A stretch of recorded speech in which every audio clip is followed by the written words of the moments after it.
আপনার আপনার ইচ্ছা হবে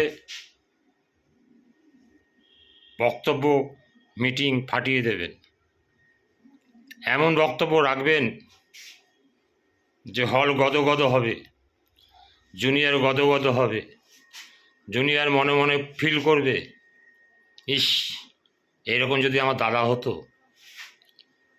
মেয়েরা শুনে বলতে মিটিং শুনে বলবে, এরকম যদি আমার দাদা হতো, এরকম যদি আমার স্বামী হতো।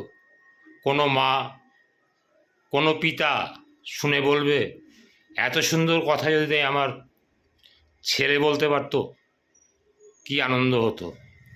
এই ফিলিংসটাকে আপনাকে আনতে হবে মিটিংয়ের মধ্যে, তবেই আপনার মিটিং হলো। অন্যথায় আপনি সেই জায়গায় যেতে পারলেন না।